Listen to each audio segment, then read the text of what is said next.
This program is brought to you by Dolco Media. Fixing South Sudan, ideas for the new nation. With award-winning journalist Mading Mor. Absolutely. Honorable Ashwin, as you can see, the ideas of the initiatives are varied. On July 8th, the clashes in J1 took place, which was very unfortunate. Including country-specific ones, which and the rebellion continue to be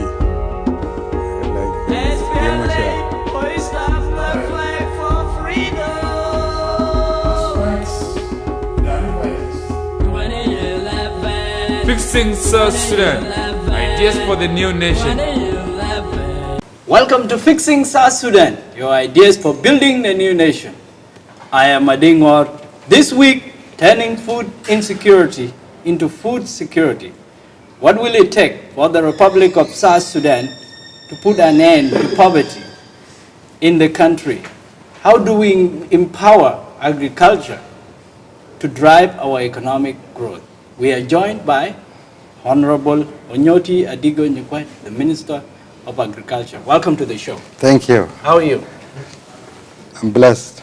We are talking about food insecurity, making it Food security. food security. Yep. What is the situation present? Thank you very much, Mading Mor. The situation in the country actually is not good in the sense that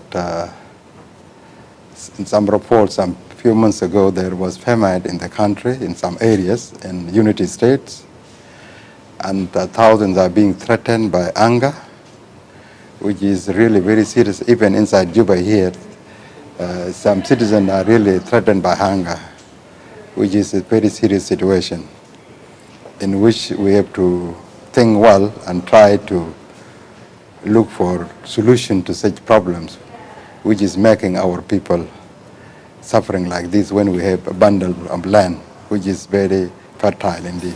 Where do we start? In fact, the starting is very important.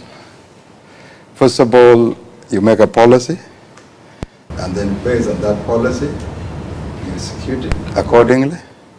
The Minister of Agriculture is aware of what is happening, although we have a lot of challenges in the country, but still the Minister of Agriculture managed to develop a policy called a Comprehensive Agriculture Master Plan for 25 years, which was made by all the stakeholders in South Sudan, that is the government, our national government of the Republic of South Sudan, the state government, our partners, and so forth. What are the key principles of that? The key principle is how we can go for agriculture. And how do we go for agriculture? We need to invest in agriculture. What are the best ways and means to invest in agriculture in order to raise the standard of living in South Sudan more favorable than it is now? And the answers? And the answers will be the people, the government and the people to work together so that we get an answer to what the problem we are facing now as a solution to whatever we desire to do. One of the answers, the president had brought some tractors, 1,000 to be precise. What happened to them? Is that a good place to start? Yeah, somehow it is a good place to start, but in fact we have to thank the president for his wisdom of thinking, to think about tractors. But unfortunately, if I were the minister by then, I would not allow it to be given free of charge, because in fact, when somebody is given free of charge, he will not look after the thing which is given to him. Actually, what happened? What happened? How were they distributed? They were distributed according to the states. Every state, I think, got around 20 tractors, and up to now, most of these tractors are not even transported to various states. But some states managed to take their tractors. Then was a bit, these tractors were lacking agricultural implements. They were not there, although at last some implements were brought, but it is not full. No spare parts.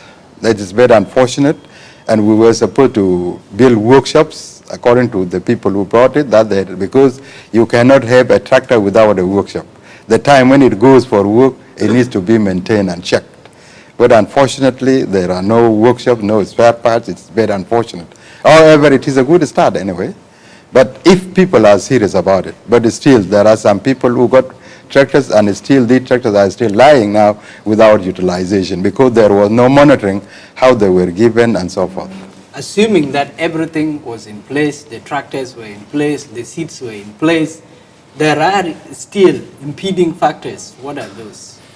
In fact, yes, you have the problems of fuel for these tractors, spare parts for these tractors. These are very important things which are, and a workshop for every state to have where these tractors can be maintained. And then you have the problem of rain also, because you have the natural calamities here. Sometimes there is no rain in the country, and then you have drought, and sometimes you have a lot of rain, then you have flood. These are some of the problems which can come. And that is why we really need to revise our policies, whether really to rely on rain or to go for irrigation. We have a vast fertile land, yet our people are going hungry. What is going wrong? There are so many things which are going wrong. As I told you, that a lot of challenges. The first challenge now is at the present moment we are in war. We need peace so that we are able to move and go for cultivation fully at the full swing. Two, our economy is really not good. The economy is not favorable for even helping the farmers, because in any agriculture plan you make, you need to support the farmers. Support the farmers in terms of fuel, in terms of lubricants, in terms of seeds, in terms of insecticide when there are insects which eat these things, in terms of fertilizer in some of the areas. So these things you are supposed to support the farmers. But with the economic situation in which we are, it is really deplorable that we are not able to help farmers. But we are trying our level best how we can help farmers. How little it is, I think, can make a difference. The Americans say we are where we are, and in our present conditions, you need to boost agriculture. And what is your priority at the moment? The priority is to encourage people to go for agriculture. This is the most important thing, that anybody who is around as a person should go for agriculture. And this needs really a sort of propaganda so that we are able to push our people to go for agriculture. That is number one. Number two, we are directing all the state governors to make sure that there are lands surveyed for agriculture, because these are some of the challenges which are happening, that they go survey land so that we are able to distribute the lands to the either private sector or investors or farmers who are for commercial purposes or cooperatives or even private. These are the people we intend to encourage. And the first thing we will tell them that they should go for subsistence agriculture, in which we need food first before we could talk of exporting the food we are having. And how are you going in that regard?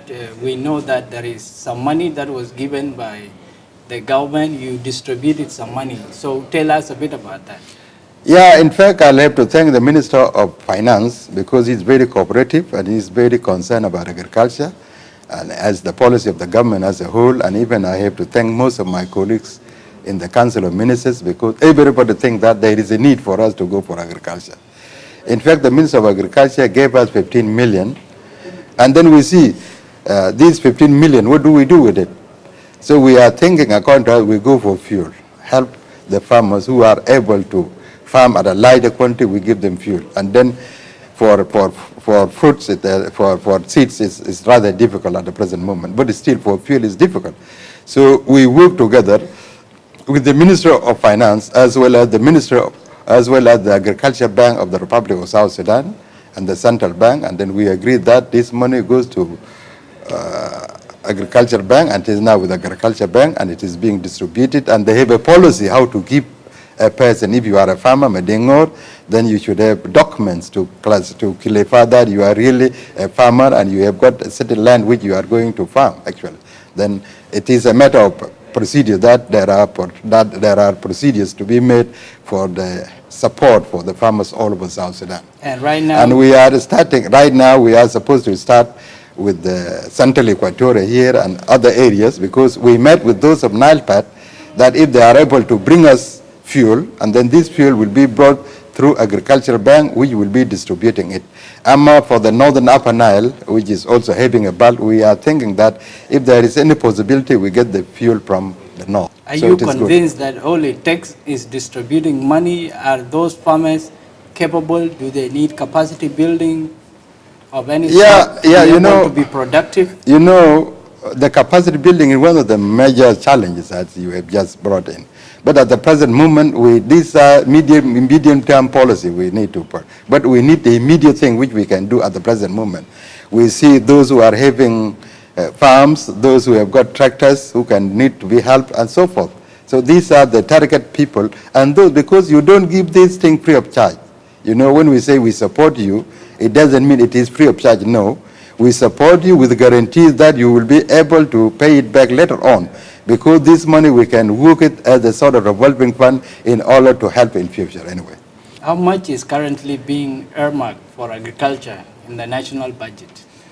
In the national budget is really very significant. Last year I think was 3%, and this year it goes back to 2%, but still I raised my concern in the Council of Ministers, and I had a big support from the President as well as from the ministers, and then they directed the technocrats in the Ministry of Finance to try to look into what they have given to us, because if last year they gave us 83 million, and this year is reduced to 62 million, that is really very significant. What is the ideal number? In fact, the percentage is supposed, according to the policies of the African, because the African Union had embarked on agriculture, at least 10% of the national budget should go to agriculture, so that we come out from the poverty in which we are now. But if we do that, I think we'll do wonders, actually. Let's take a break from it. Thank you. This program is brought to you by Dolco Media. Catch up with your hosts on SSBC TV every Thursday 7:30 p.m. to 8 p.m. and repeat of the same every Friday 12 noon to 12:30 p.m. and on SSBC Radio every Saturday after 7 p.m. English news, and repeat of the same on Monday after 7 a.m. English news. For more information, contact +211 953 333 119 or send the email to madingor@gmail.com, or else visit www.dolcomedia.com. This is Fixing South Sudan, your ideas for building the new nation. I am Adingor. With us is Agriculture Minister, Honorable Onyoti Adigo Nyikuec. We are talking about food security. How do we get there? You have some comments from social media. People are quite concerned about our situation. We were recently classified as being in famine, and it has recently been lifted. Some questions. There's a gentleman called Santino Madut. He says, given the current food insecurity in South Sudan, what are the plans in the ministry to ensure that South Sudan is generally food secure?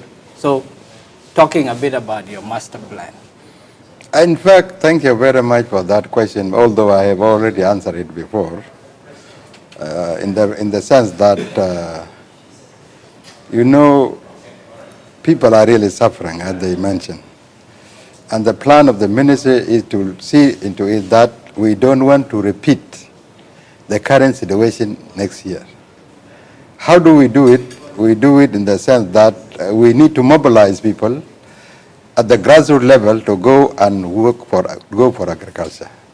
And that is this is the most important, mobilization of people, community at the grassroots level, and tell them that we need to go for agriculture. At the same time, on the national level, we are encouraging people that whether you are an official, you are whom, you should go for agriculture. How small the space you will have, it is giving a difference. Actually, so that here, yeah. So here we will think that if we all do it, because the engine to do this is the government, with the help of the people and the partners. All the government, the partners of the government, and we have to thank them also because they are doing some marvelous job in this juncture. You have the FAO, the World Food Program, IRC, and most of our partners are doing good job. But we are planning now at the present moment that we are going to hold a conference, agricultural conference, of all the states to check exactly what are they doing. Have they done something or nothing completely in terms of agricultural fields which the farmers will need? How far have they gone for surveying the areas for farming, and then and which type of farming are they intending to do? What are the cash crop they need to do? Sorghum, maize, beans, rice, and so forth. These are the things we know, because we like to know, for example, in Jungle Estate, they are intending to make sorghum, or they are intending to make maize with the capacity of around 200,000 fidans. Like in Northern Upper Nile, they are intending to cultivate 1,300,000 fidans this year. That is their intention. 800 in Rang, 300 in Malut, 200,000 in Maban. So these are the things we need. And then we are trying to say now, with these areas, which every state has made or has identified, we are trying to direct everybody that whatever you cultivate, you should cultivate your farm with at least 70% cash crop, which you need to, not cash crop, subsistence, which is for food.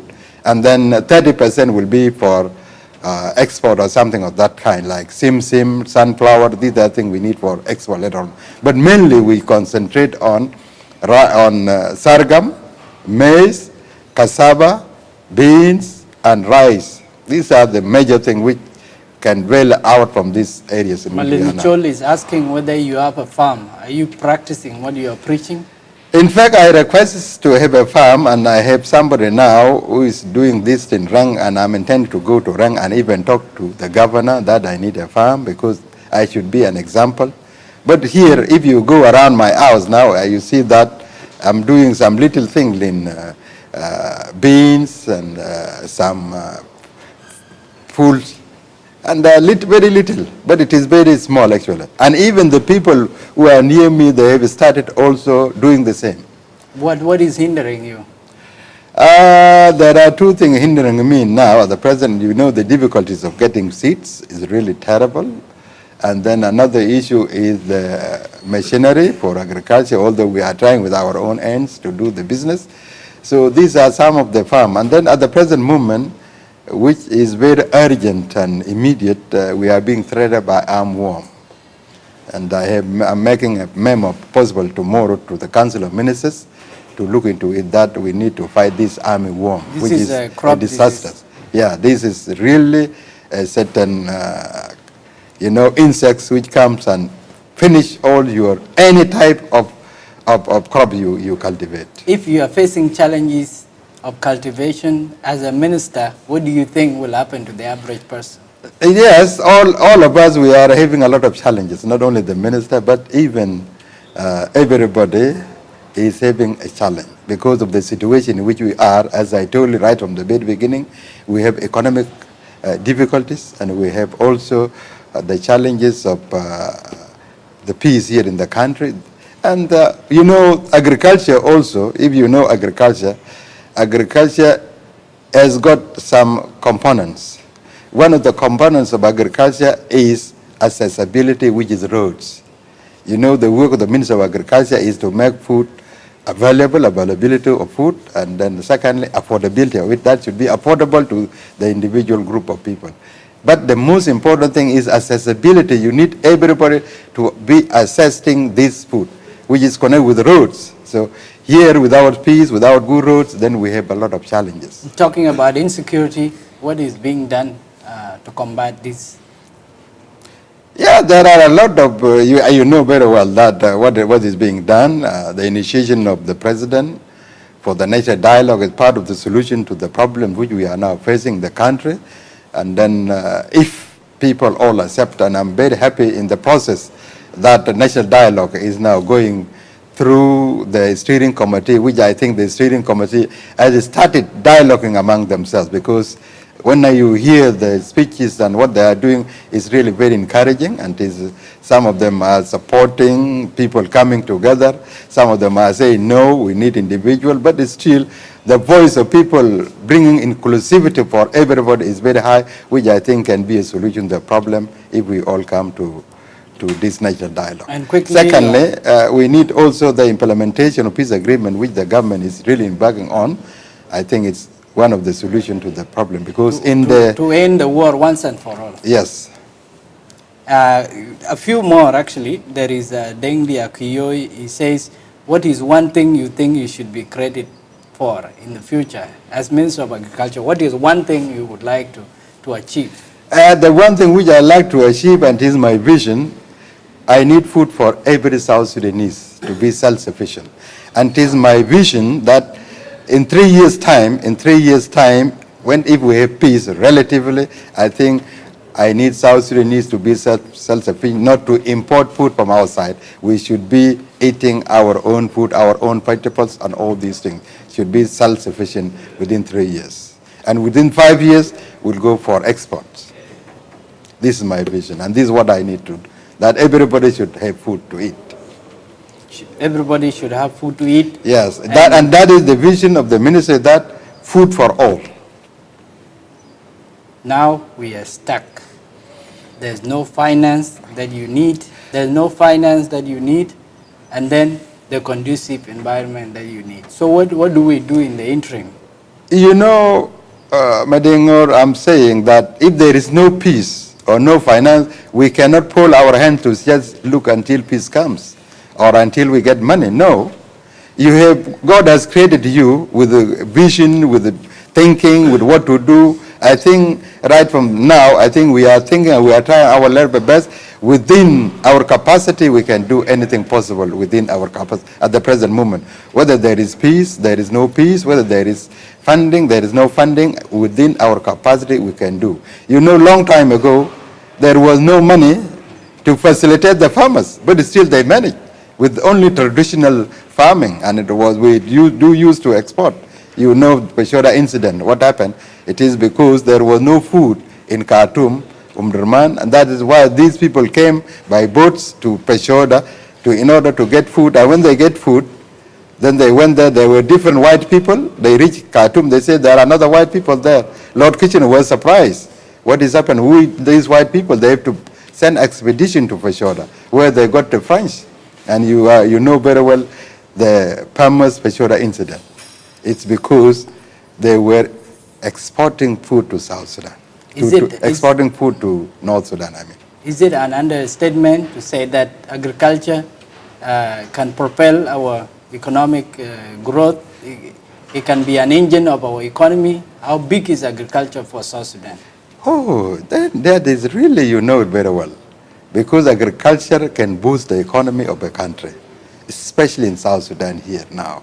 If we embark on agriculture, I think we will boost our economy, because, you know, agriculture is an engine to economy in the sense that, first of all, you have produce, which you can have subsistent produce you can eat, and when you eat, then you are satisfied, you need nothing again. Then you have the surplus you can export. Then also, if you want to go for industrialization, you started with agriculture, agro business.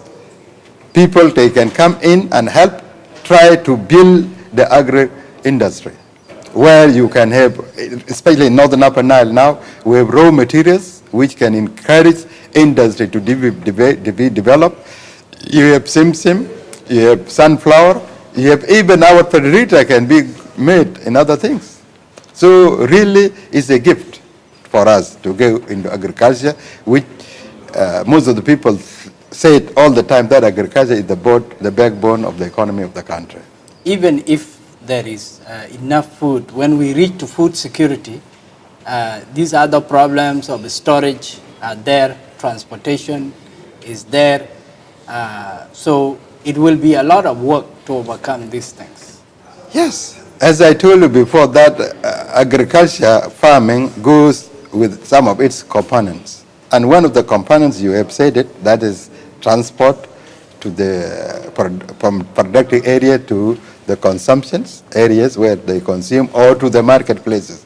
That is one. Number two, you know, what you said now is a sort of narrowing the gap between the West and the poverty, you know, because you have now food which you produce. If there is no good storage, it becomes a waste, you know. So you need to store food or preserve it in the condition that it can go for a year or 2 years without getting bad. So when you have problems of food insecurity anywhere at all, you can go to your storage and then go to supply the farmer. So it is one of the challenges you are now saying. But still there are some investors who are coming up now to build stores. I read one of the one of the Chinese company is trying to build a very big store here. Speaking about investment, how much investment are you attracting?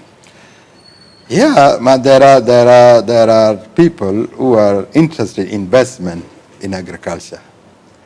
What type of agriculture they may come to know, whether they want to invest in sorghum production or in So right now you are not aware of any large-scale investors coming?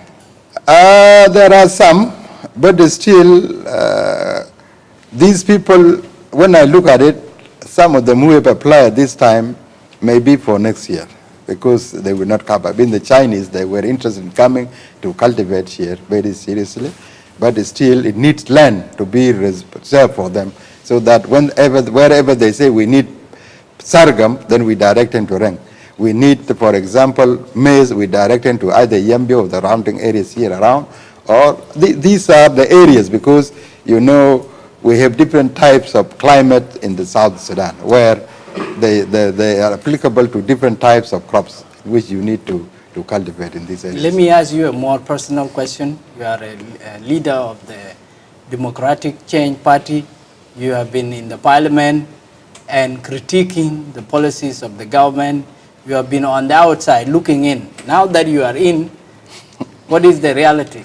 The reality is tough because now you have a lot of expectation from our community, from me, that I will have to deliver to them, which I'm trying my level best.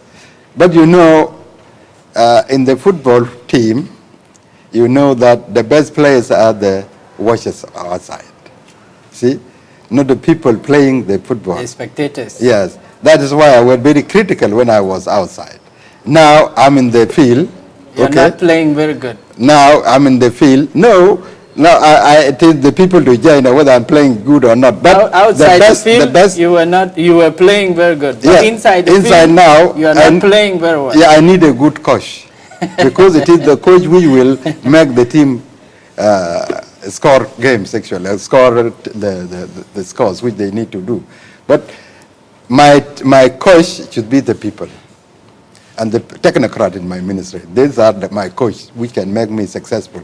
And if I convince people to go and they are successful, it is my success actually. Is agriculture a good idea for fixing South Sudan? That is the best, not a good idea, but the best idea in fixing South Sudan, because South Sudan was talking about oil, and oil can dry up. Oil can also become the prices can become low, like what is happening the last 2 years. That was a courtesy to South Sudan. That's why our economy. But had we to make the money from oil, put them in agriculture, then we make agriculture revolution. Now South Sudan would have been up because we think of two things. One, the mechanized rending schemes, which is also a question mark, or more or less like oil, because sometimes, as I told you, there is heavy rain and flooded the crops, or there is what we call drought, and then we will have no rain. Now we have to focus on irrigation. If we focus on irrigation, then make big farms in irrigation, I think we'll be sure of what we are doing. Thank you for coming to the show. Thank you. Thank you very much. Okay, thank you very much.